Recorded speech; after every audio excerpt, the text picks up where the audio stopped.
Hi guys, welcome to Gurutech channel. So ఈరోజు వీడియోలో మనం కాగ్నిజెంట్లో మనకి రిక్రూట్మెంట్ జరుగుతుంది కదా. సో వాటి గురించి అయితే తెలుసుకుందాం. Like time periods and time delays ఎలా ఉంటాయి, మీకు ఎప్పుడు ఎక్స్పెక్ట్ చేయొచ్చు, లైక్ ఎల్ఓఎస్ కానీ అసైన్మెంట్ డేట్స్ కానీ, అండ్ తర్వాత మనకి ఓఎల్స్ లైక్ ఇవంతా బీజీబీ కానీ, లైక్ టైం ఎంత పడుతుంది, డేట్ ఆఫ్ జాయినింగ్ ఎంత గ్యాప్ ఇస్తారు, లొకేషన్స్ గురించి అయితే ఈ వీడియోలో అయితే మనం పూర్తిగా తెలుసుకుందాం. సో వీడియోలోకి వెళ్ళే ముందు ఛానల్కి సబ్స్క్రైబ్ చేయండి, వీడియోకి లైక్ చేసి షేర్ చేసి కమెంట్ చేయండి. సో ఇంక లేట్ చేయకుండా వీడియోలోకి అయితే వెళ్ళిపోదాం.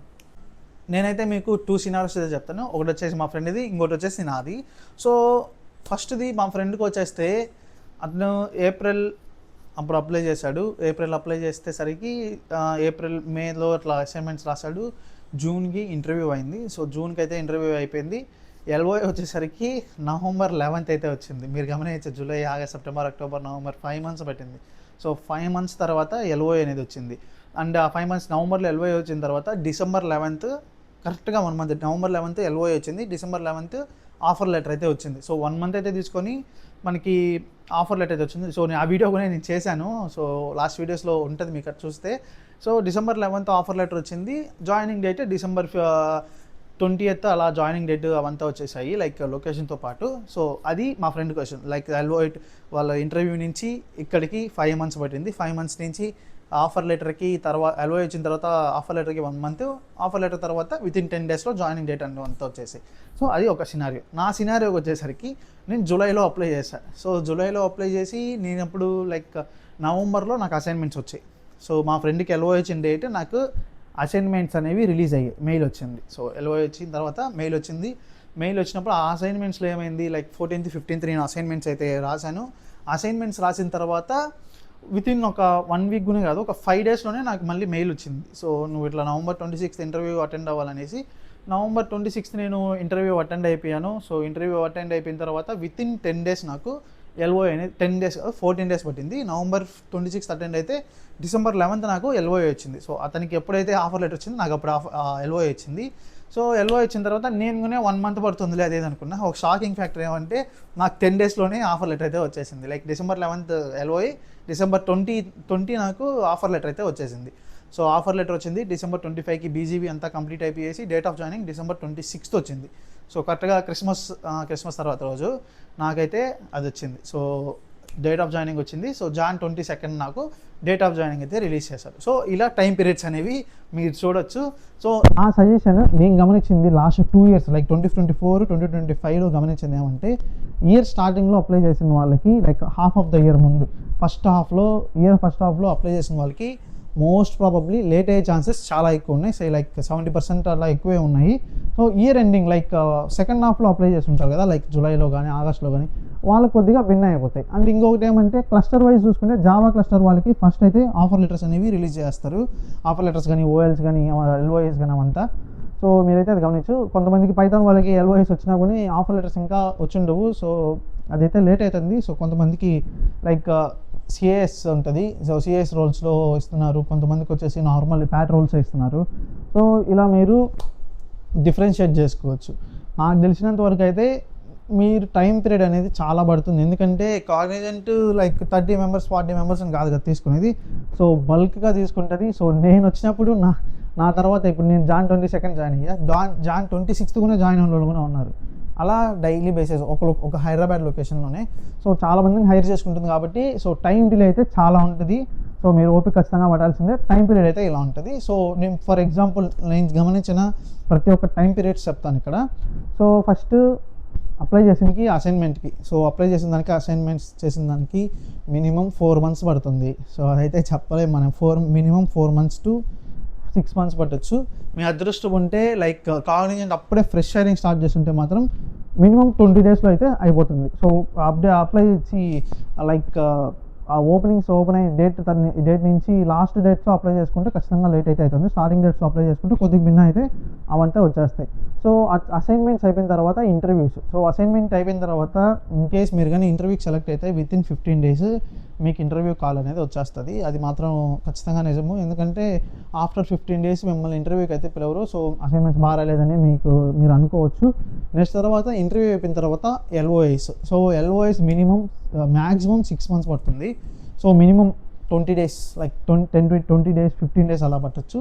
సో అది కూడా మీ పర్ఫార్మెన్స్ని బట్టి. సో ఆ 6 months చెప్పాను కదా మ్యాక్సిమం పీరియడ్, ఆ టైమ్స్లో మీకు ఒకవేళ సూపర్ సెట్ నమ్ ఆఫర్స్లో నమ్ ఆఫర్స్ 1 చూపిస్తూ ఉంటే మీరు వెయిట్ చేయొచ్చు, లేకపోతే లైట్ తీసుకొని వేరే కంపెనీకి అయితే అప్లై చేసుకోవచ్చు. అది మాత్రం లైక్ సూపర్ సెట్లో చూసుకుంటే అట్లా. ఇన్ కేస్ కొంతమంది సూపర్ సెట్లో 0 చూపించిన వాళ్ళకి కూడా ఆఫర్ లెటర్స్ వచ్చున్నాయి. సో వాళ్ళు కూడా లైక్ 90% సూపర్ సెట్లో నమ్ ఆఫర్స్ ఉండే వాళ్ళకైతే ఖచ్చితంగా వచ్చింది. మిగిలిన 10% లైక్ 100 లైక్ 0 ఉండే వాళ్ళకు కూడా వచ్చేసాయి. నెక్స్ట్ ఎల్ఓఐస్ మీకు అంత టైం పడుతుంది కదా, ఎల్ఓఐస్ నుంచి ఆఫర్ లెటర్.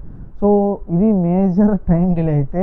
సో ఇదైతే ఎల్ఓఐస్ తర్వాత క్లస్టర్ని బట్టి మనకి ఆఫర్ లెటర్స్ అనేవి రిలీజ్ చేస్తారు. సో జావా క్లస్టర్ కానీ, పైథాన్ క్లస్టర్ కానీ, C++ క్లస్టర్ కానీ, ఫస్ట్ జావా క్లస్టర్కి అయితే రిలీజ్ చేస్తారు. సో జావా క్లస్టర్ రిలీజ్ చేసిన తర్వాత సో ఆ డ్రైవ్లో లైక్ ఎంతమంది పీపుల్ అయితే సెలెక్ట్ చేస్తున్నారో జావా క్లస్టర్ని సెలెక్ట్ చేసుకునేసి మిగతా వాళ్ళకి వన్స్ వాళ్ళ పర్ఫార్మెన్స్ బాగుంది అంటే ఇన్ కేస్ ప్యాట్లోనే తీసుకుంటారు. 2-3 కన్సిడర్ చేస్తారు. ఫస్ట్ ప్యాట్లో తీసుకుంటారు. ప్యాట్ అయిపోయిన తర్వాత లైక్ ప్యాట్ అంటే నార్మల్ మీకు కాలేజీలో డ్రైవ్ ఇచ్చే రోల్ గురించి. సో నెక్స్ట్ తర్వాత ఇంకొక రోలు ఒకవేళ పైథాన్ క్లస్టర్లో లైక్ వద్దు అని జావా క్లస్టర్లో ఫుల్ అయిపోయినారు, సో ఆ రోల్కి వద్దు వేరే దానికి తీసుకోవాలనుకుంటే సిఏఎస్. సో సిఏఎస్లో మీకు అజ్యూర్ కానీ, AWS కానీ, GCP అవన్నీ ఉంటాయి. సో ఆ రోల్కి అయితే తీసుకునేస్తారు. ఆ రోల్కి తీసుకునే దానికి ఒక సర్వే మెయిల్ వస్తుంది. సర్వే మెయిల్ వచ్చిన తర్వాత మీకు ఇంటర్వ్యూ అనేది జరిగితే like most of the members జరిగింది. సో జరిగిన తర్వాత నార్మల్ ఎల్ఓఎస్ ఇవంతా వచ్చేస్తాయి. సో అది తర్వాత నెక్స్ట్ ఒకవేళ లైక్ ఆ సిఏఎస్లో కూడా మీరు రాలేదనుకుంటే ఇంకా మీరు దాని గురించి ఆలోచించిన పని లేదు, లైట్ తీసుకొని వేరే కంపెనీకి అప్లై చేసుకోవాల్సిందే. సో ఆ సిఏఎస్ మెయిల్ వచ్చేదానికే మనకి 3 months 4 months పడుతుంది. సో దాని బదులు మీరు వేరే దానికి అప్లై చేసుకునే వేరే జాబ్స్కునే చూసుకోవచ్చు. అండ్ నెక్స్ట్ C++కి వస్తారు. సో C++కి వచ్చిన తర్వాత సేమ్ ఇది పైథాన్లో ఏం చేస్తారో అదే చేస్తారు. సో అలా ఉంటుంది. సో ఎల్ఓఎస్కి అయితే ఇలా వస్తుంది. ఎల్ఓఐ నుంచి ఆఫర్ లెటర్స్కి ఇంత టైం డిలే అయితే ఉంటుంది. అండ్ నెక్స్ట్ తర్వాత ఆఫర్ లెటర్ వచ్చిన తర్వాత డేట్ ఆఫ్ జాయినింగ్ లేట్ అవ్వచ్చా అంటే సో దానికి కొన్ని కండిషన్స్ ఉన్నాయి. ఒకవేళ ఆ కండిషన్స్ ఏమంటే మీ డాక్యుమెంట్స్ కరెక్ట్గా లేకపోతే డేట్ ఆఫ్ జాయినింగ్ అనేది లేట్ అవుతుంది. సో వాళ్ళు ఇచ్చిన టైం పీరియడ్ లైక్ 7 days ఉంటుంది. సో ఆ 7 daysలో మీరు కానీ మొత్తం లైక్ పర్ఫెక్ట్గా ఇచ్చేసి బీజీవీ అనేది యాక్సెప్ట్ అయిపోతే మీకు ఏ ప్రాబ్లం లేదు. మీరు లైక్ వాళ్ళైతే ఫస్ట్ ఏదైతే ఫిక్స్ చేసి ఉంటారో అదే డేట్ ఆఫ్ జాయినింగ్ అయితే తీసుకునేస్తారు. ఇన్ కేస్ కాదు అనుకుంటే మనకి వేరే డేట్ ఆఫ్ జాయినింగ్ ఇచ్చేసి లైక్ ఫర్దర్గా తర్వాత ఉండే డేట్ ఆఫ్ జాయినింగ్స్ ఒక బ్యాచ్గా క్రియేట్ చేసి వాళ్ళకైతే డేట్ ఆఫ్ జాయినింగ్ అనేది ఇస్తారు. So once in case offer letter generate అయితే మీరు దాని గురించి ఇంకా భయపడాల్సిన పని లేదు, వస్తుందా రాదా అనేసి. ఆఫర్ లెటర్ జనరేట్ అయితే ఖచ్చితంగా వస్తుంది. ఎందుకంటే లైక్ వాళ్ళు లైక్ మీ ఐడికి ఒకటి జనరేట్ చేస్తుంటారు, లైక్ ఎంప్లాయీ ఐడి లాగా ఒకటి జనరేట్ చేస్తుంటారు. ఆ జనరేట్ చేసిన దాన్ని వాళ్ళు ఖచ్చితంగా తీసుకోవాల్సిందే. సో అప్పుడైతే ఖచ్చితంగా తీసుకుంటారు. ఆఫర్ లెటర్ వస్తే భయం లేదు. ఎల్ఓ ఇచ్చిన తర్వాత కొద్దిగా టైం అయితే పడుతుంది. ఆఫర్ లెటర్ నుంచి డేట్ ఆఫ్ జాయినింగ్కి మనకు మ్యాక్స్ ఒక 30 days పడుతుంది. మినిమం వచ్చేసి ఒక 5 to 10 daysలో అయితే వచ్చేస్తుంది. సో ఇవైతే మనకి టైం పీరియడ్స్. సో ఇప్పుడు మనం కొంతమంది మనకి ఈ టైం పీరియడ్స్ కాకుండా కొన్ని డౌట్స్ అయితే మన కమెంట్స్లో అడిగాడు, వాటికైతే ఆన్సర్ ఇస్తాను ఈ వీడియోలోనే. సో ఫస్ట్ డౌట్ వచ్చేసి మనకి ఎలా అంటే బ్రో నాకు PF అకౌంట్ ఉంది ఆల్రెడీ, సో దీంట్లో ఏమన్నా ప్రాబ్లం అవుతుందా అనేసి. సో ప్రీవియస్ ఎంప్లాయ్మెంట్ కూడా ఉంది, సో దీంట్లో ఏమైనా ప్రాబ్లం అవుతుందా అంటే సో మీరు అది ఎప్పుడు ప్రాబ్లం అవుతుంది అంటే PFలో ఎగ్జిట్ డేట్ లేనంత వరకు ప్రాబ్లం అయితే అవుతుంది. ఎగ్జిట్ డేట్ అనేది ఉంటే మీకు ప్రాబ్లం అనేది అవ్వదు PFకి సంబంధించిన అయితే. సో అది PFది. అండ్ తర్వాత బ్యాక్గ్రౌండ్ వెరిఫికేషన్లో సబ్మిట్ బటన్ అనేది కనపడలేదంటే సో అది నార్మల్ ఎర్రరే. సో మీరైతే క్లియర్ చేసేయచ్చు. ఒక 2 days అలా మనకి 7 days ఇస్తారు కాబట్టి 2 days అలా వెయిట్ చేసి కెచే అంతా క్లియర్ చేసి మళ్ళీ చేసేయచ్చు. సో అప్పుడైనా చేస్తుంది, లేకపోతే వేరే సిస్టంలో అయినా మీరు బ్యాక్గ్రౌండ్ వెరిఫికేషన్ అయితే చేయొచ్చు. అండ్ తర్వాత ఒక డాక్యుమెంట్లో లైక్ నా డాక్యుమెంట్స్లో ఒక దాంట్లో ఫుల్ నేమ్ ఉంది, సర్నేమ్, అండ్ ఇంకోటి వచ్చేసి ఇనిషియల్ ఒకటే ఉంది అంటే సో అది ప్రాబ్లం అయితే ఉండదు. మీ సర్నేమ్లో స్టార్టింగ్ లెటర్ మీ ఇనిషియల్ లెటర్ కూడా సేమ్ ఉంటే అది ప్రాబ్లమే అవ్వదు. సో ఇన్ కేస్ మీకు ఒక ఎగ్జాంపుల్ చెప్తాను. లైక్ నా నేమ్ ఎల్లిశెట్టి నవీన్ కుమార్ అని ఉంటుంది. సో నా ఆధార్లో అయితే ఈ నవీన్ కుమార్ అని ఉంటుంది. సో డాక్యుమెంట్స్లో ఫుల్ నేమ్ ఉంటుంది.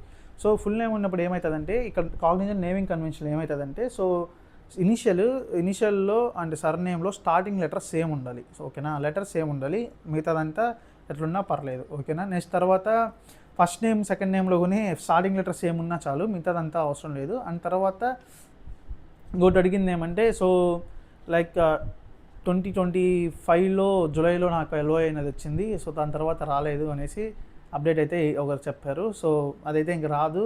సో అది మీ క్లస్టర్ మీ ఫ్రెండ్స్ని పేస్ చేసుకొని మీరు చెప్పుకోవచ్చు. అండ్ ఇంకొకటి ఏమంటే మీరు లైక్ పర్ఫెక్ట్గా తెలుసుకోవాలి అనుకున్నారనుకోండి ఇలా. సో నేను ఒకటైతే చెప్తాను. ఇప్పుడు మీరు ఇంటర్వ్యూ కానీ అసైన్మెంట్స్ కానీ అప్లికేషన్ డేట్ కానీ చేస్తుంటారు కదా. So first of all exam రాసిన డేట్ చూసుకోండి. సో నువ్వు మీ ఫ్రెండ్ ఒక ఎగ్జామ్ డేట్ రాశారు, వాడికి ఇంటర్వ్యూ వచ్చింది, నీకు రాలేదంటే నీ ఎగ్జామ్ పోయినట్టు. అండ్ తర్వాత నీకు ఇంటర్వ్యూ వచ్చి వాడికి రాకపోతే వాడిది ఎగ్జామ్ పోయినట్టు. అండ్ తర్వాత ఇంటర్వ్యూ అటెండ్ అయిన తర్వాత వాడికి ఎల్ఓఐ వచ్చింది, నాకు ఎల్ఓఐ రాలేదంటే నీదైతే రిజెక్ట్ అయిపోయినట్టు ఇంటర్వ్యూ, వాడిదైతే సెలెక్ట్ అయినట్టు. అండ్ ఎల్ఓఐ ఇంత వచ్చేసింది ఇద్దరికి. నెక్స్ట్ వాడికి ఆఫర్ లెటర్ వచ్చింది, నాకు ఆఫర్ లెటర్ రాలేదంటే. సో ఇక్కడ మెయిన్ కన్ఫ్యూజన్. సో క్లస్టర్స్ చూసుకోండి. క్లస్టర్స్ సేమ్ ఉంటే మోస్ట్ ప్రాబబ్లీ 99% వచ్చేస్తుంది. క్లస్టర్ కానీ సేమ్ కాకుండా ఉంటే అది డిలే అవుతుంది. సో నీది పైథాన్ అయినా ఉండొచ్చు, వేరేదైనా ఉండొచ్చు. జావా వాళ్ళకైతే ఫస్ట్ అయితే వచ్చేస్తుంది. అండ్ తర్వాత లైక్ ఆఫర్ లెటర్ వచ్చేసింది, ఇద్దరికి ఒకేసారి ఆఫర్ లెటర్ వచ్చింది, బీజీవీ కంప్లీట్ అయిపోయింది, డేట్ ఆఫ్ జాయినింగ్ ఒకరికి వచ్చింది, నాకు రాలేదంటే అది మాత్రం బీజీవీలో కొద్దిగా ఏదో ఒక ఫాల్ట్ ఉంటుంది. లేకపోతే నీ స్కిల్స్ కానీ నీ టైప్ ఆఫ్ స్కిల్స్ ఉండే వాళ్ళు కానీ ఒక బ్యాచ్ లాగా క్రియేట్ చేస్తారు నార్మల్ కాగ్నిజెంట్లో. అది దొరకనంత వరకు నీకైతే డేట్ ఆఫ్ జాయినింగ్ అనేది రిలీజ్ అయితే చేయరు. సో వాళ్ళంతా ఒక బ్యాచ్ క్రియేట్ చేసిన తర్వాత అయితే డేట్ ఆఫ్ జాయినింగ్ రిలీజ్ చేస్తారు. సో ఇలా మనకైతే ఇష్యూస్ అయితే ఉంటుంది కాగ్నిజెంట్లో. అండ్ తర్వాత మనకి లైక్ శాలరీ గురించి అయితే మనకి ఎలా ఉంటుందంటే, సో ఆల్రెడీ నేను ప్రీవియస్ వీడియోలో చెప్పాను, శాలరీ అనేది అందరికీ సేమే ఉంటుంది. సో లైక్ 4.1 ఎంతో ఉంటుంది అది. సో 1 year తర్వాత మనకి శాలరీ అనేది పెంచుతారు. సో స్టైఫండ్ అంతే ఉంటుంది. సో మిడిల్లో ఒక 6 months తర్వాత మీకు యాక్చువల్లీ నాట్స్ ప్రొఫైల్ అనేది ఒకటి క్రియేట్ చేయిస్తారు. ఆల్రెడీ మీరు కాలేజ్లో క్రియేట్ చేసుకుంటారు, క్రియేట్ చేసుకోకపోతే ఇక్కడే క్రియేట్ చేసుకోవచ్చు. సో అది గవర్నమెంట్ సైడ్ నుంచి మీకు కొంత మనీ అయితే పడుతుంది. 6 months ఆఫ్ లైక్ ఎంప్లాయ్మెంట్ తర్వాత మీకైతే ఆ మనీ అయితే పడుతుంది. శాలరీ కాకుండా అయితే మన శాలరీ ఇంక్రిమెంట్ అంటే మీకు 1 year తర్వాతే శాలరీ ఇంక్రిమెంట్ అయితే ఉంటుంది. జాయినింగ్ లొకేషన్ చేంజ్ చేసుకోవచ్చా అంటే, సో జాయినింగ్ లొకేషన్ అయితే చేంజ్ చేయలేము. వన్స్ వాళ్ళు మనకి జాయినింగ్ లొకేషన్ ఇచ్చేస్తే దాన్ని అయితే చేంజ్ చేసుకోలేము. సో లైక్ ఎలా అంటే మీకు joining location offer letter accept చేసేటప్పుడు లొకేషన్స్ అడుగుతుంది. అది వచ్చేసి మనకి ఓన్లీ ట్రైనింగ్ పీరియడ్ వరకే ఉంటుంది. సో మీ మెయిన్ లొకేషన్స్ వాళ్ళు ఎక్కడి నుంచి తీసుకుంటారంటే సూపర్ సెట్ ప్రొఫైల్లో మీరు జాబ్ అప్లై చేసేటప్పుడు లొకేషన్స్ ఇచ్చుంటారు. సో ఆ లొకేషన్స్ బట్టి మీకైతే location training after full time employment అయిపోయిన తర్వాత అలా ఇంతవరకు వీడియోని చూసారంటే మీకు ఈ వీడియో అనేది కొద్దిగా ఇన్ఫర్మేటివ్గానే ఉంటుంది. సో నచ్చితే సబ్స్క్రైబ్ చేయండి, లైక్ చేసి షేర్ చేసి కమెంట్ చేయండి. నెక్స్ట్ వీడియోలో మళ్ళీ కలుద్దాం.